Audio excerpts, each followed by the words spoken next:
All right, good afternoon, Mississippi State fans. I am live here in great Stark Vegas, Mississippi, as it is the day before Mississippi State travels to Memphis to play the Memphis Tigers.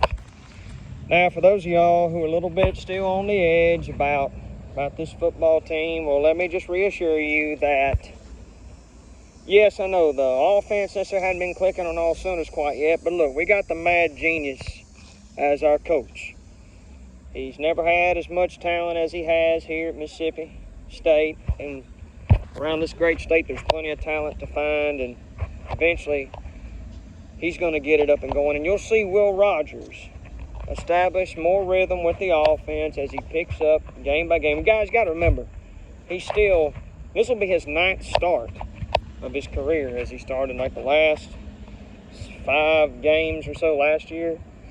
And he's, as you know, he's been the starter in this year. I know we had that first game against Louisiana Tech that, you know, like the way Coach Leach said it, as he said in his post-game press conference, when Steve Robertson, I believe, asked him, what did you meet with your guys about right before the fourth quarter? And he just told them, Coach Leach quoted, I just told them, you know, we practically have done everything we can to lose the game.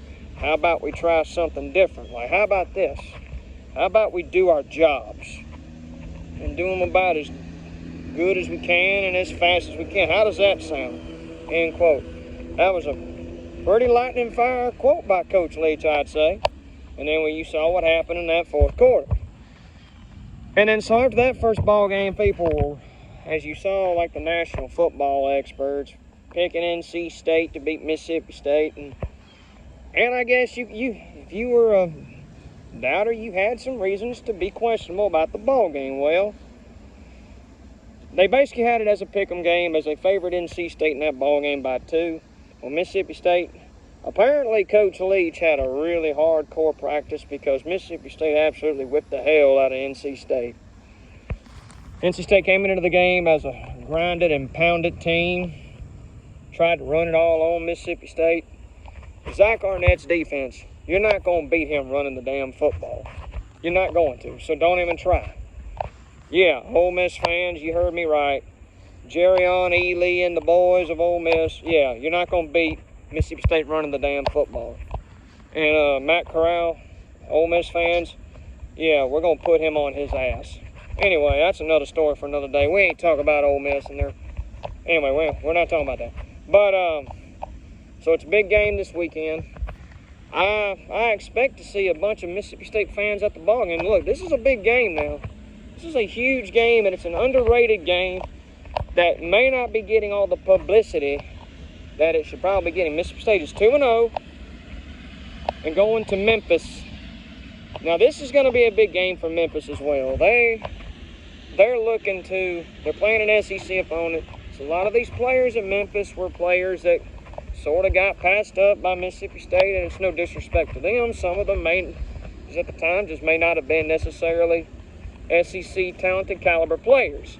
I don't know, but there's a reason why. Now, that does not mean that some of these players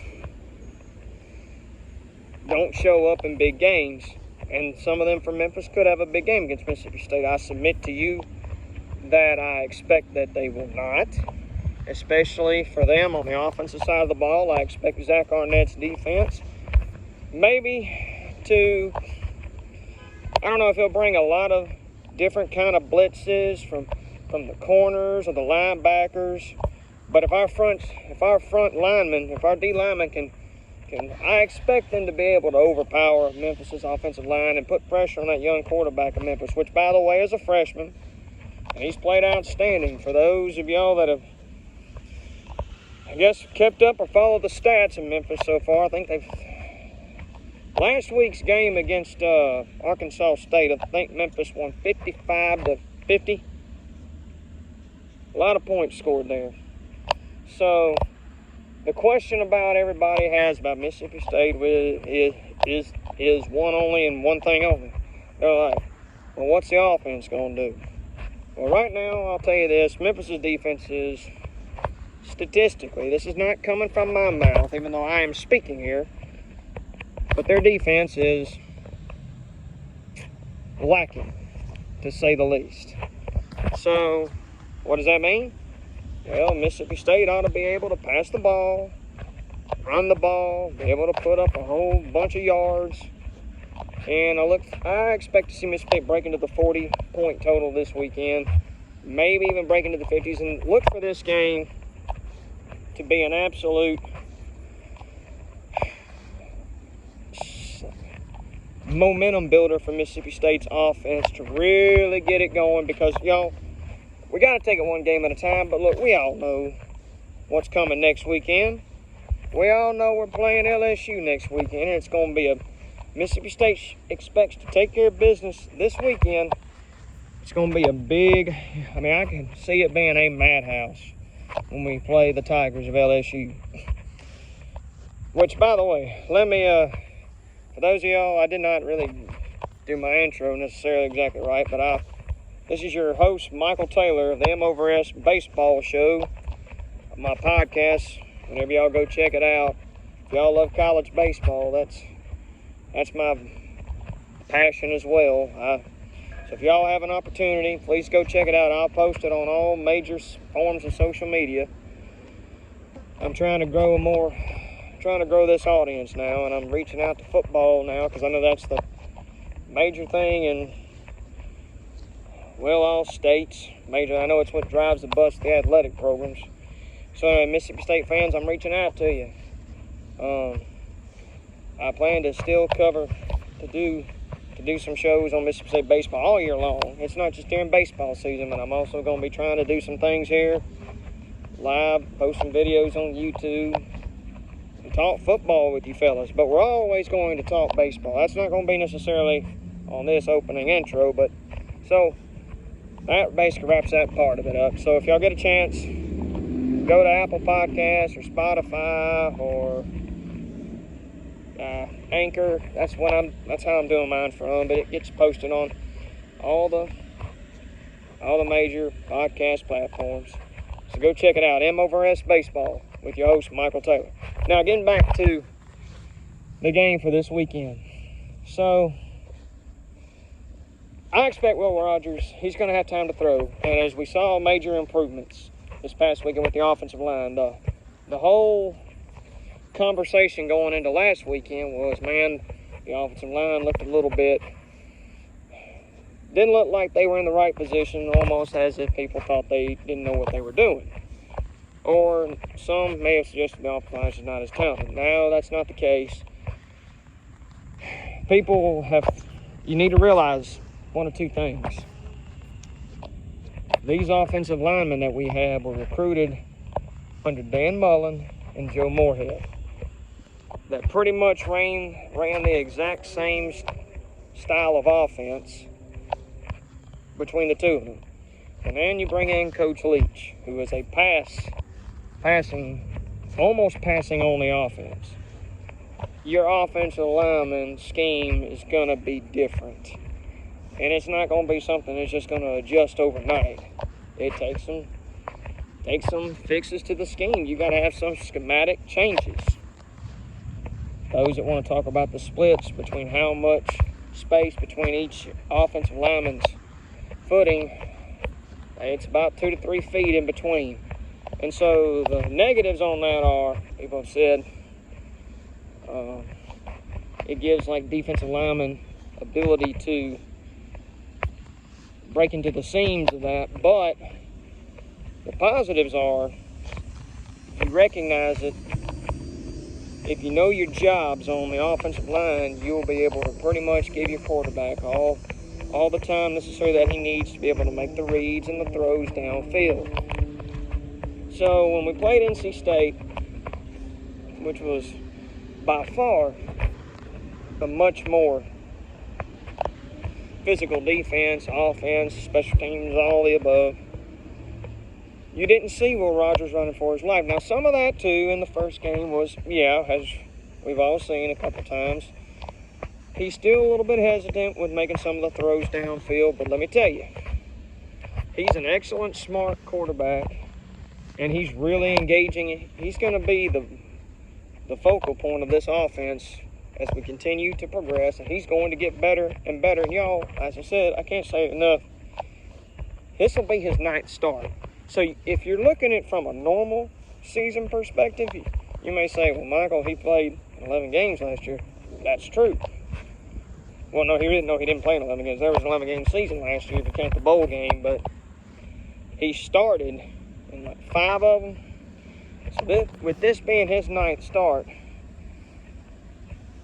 on a regular season, that's not even a full, he hasn't even fully played a full three-fourths of a season yet. So imagine him coming right out of high school last year and being in his 9th game as a freshman. That's basically where he is at this point. And a lot of folks have been too harsh on him. He has played pretty daggone well, considering with it being the damn thing that hit us last year, keeping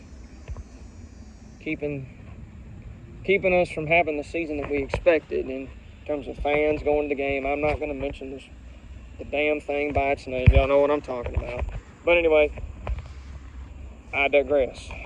Now, you've seen the first 2 games. Now we go into Memphis.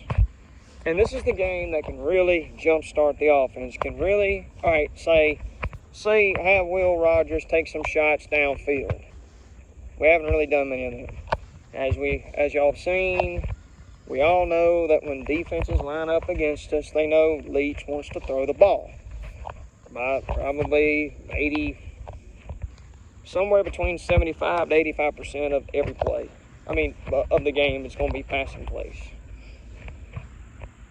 So they're going to rush 3, drop 8. Now, Coach Leach has said numerous times, or a couple of times, if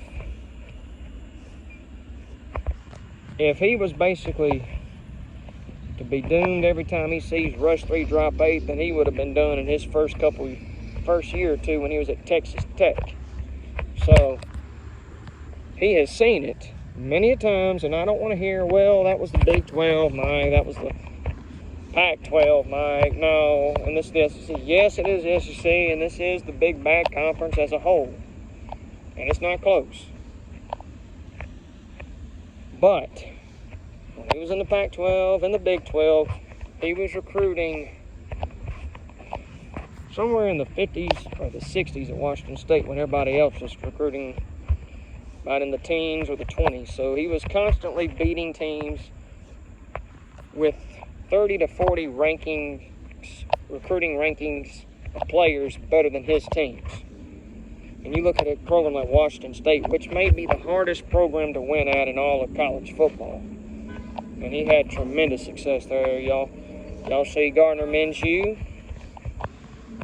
which I believe his sister goes to school here.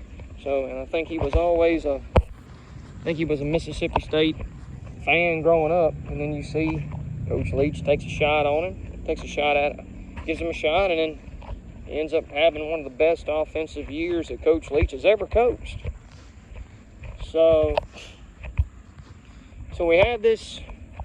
So Leach knows what he's doing. Rogers is eventually he's progressing. He's going to get more and more comfortable game by game in the offense. He'll start to take a few more shots downfield. As the thing is, teams don't necessarily want to just go man-to-man defense on us because, well, look at last year when we played at Georgia. Look at that defense of Georgia's this year. That's pretty much the same defense this year that they had last year, that we went over to Georgia with about, 43 players, half of them on scholarship, maybe 3/4 of them on scholarship, the other half, the other rest of them were walk-ons, and we damn near won that game at Georgia.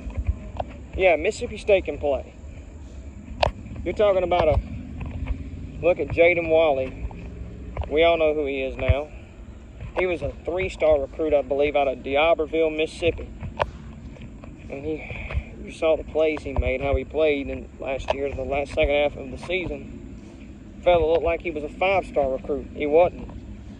But you see, that's the diamonds. You tend to get more diamonds in the rough out of this state. This state produces so many great players, but they don't get the publicity because most towns in Mississippi are rural, very rural, and there's just not much press to get them coverage. Take Chris Jones, for example. Big bad Stone Cold Jones of the Kansas City Chiefs. Played up there at Houston, Mississippi. He was almost a 3-star recruit going into about his junior or senior year, and then he finally started getting noticed by some people. And I think one of the main reasons that he stuck with Mississippi State and ultimately signed him with Mississippi State was Mississippi State was the first ones that noticed him and offered him. And then after we did, then here comes every other school going, hey, I want to get with you, I want to get with you. When they wouldn't take a chance on him, and we did. And then he comes and signs with Mississippi State. You've got a bunch of,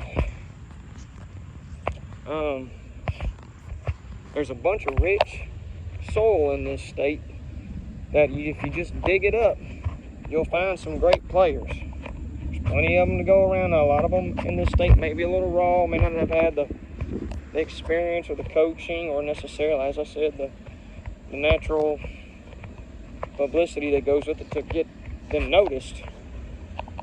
But we're going to be just fine in that regard. So, this game with Memphis, as I keep going back to it, I expect Mississippi State to win this game and win it convincingly. I know the odds makers only picked Mississippi State to win this game by 3. I do not expect it to be a 3-point win for State. I expect State to really get the offense rolling this game, and it could really be a juggernaut, momentum, mind game changing set for us going in as we continue to build going into the season. So I'm going to say I'd like to see State break into the 50s. I don't know if I can go quite that far yet, but I'm going to say I'd like to see Mississippi State win this game against Memphis, maybe 48-20.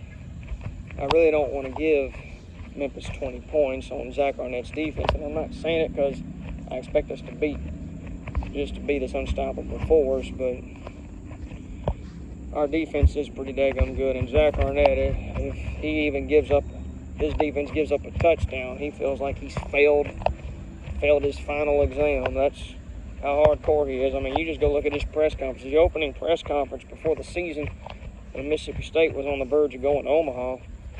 College World Series, by the way, national champs. For those of y'all, if y'all did not know, Mississippi State's the national champs of college baseball. Anyway, it was about during the Super Regional play. They met with Zach Arnett, and you could hear in the audio, and I didn't watch it on film. I didn't watch it on YouTube or anything. I just was listening to it. And as he was being asked questions at the press conference, you could hear his hand just tapping on the desk while being asked questions. He was furious. One of the reporters asked him, Zach, do you think your defense, how'd they look today? And he said, nothing looked good. We didn't do anything good. We couldn't do anything right. Players not in position, like there was no motivation. We looked terrible.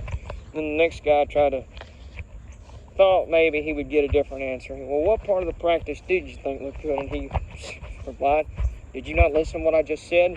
Nothing looked good. We were terrible. We were awful. And I'll say that the defense probably looked pretty okay, pretty decently good. But in Zach Arnett's mind, that's pathetic. He's thinking we're not. In his mindset, he's thinking if anything's not perfect, it's terrible. So I love his mindset, man. I love his mentality as a defensive coordinator.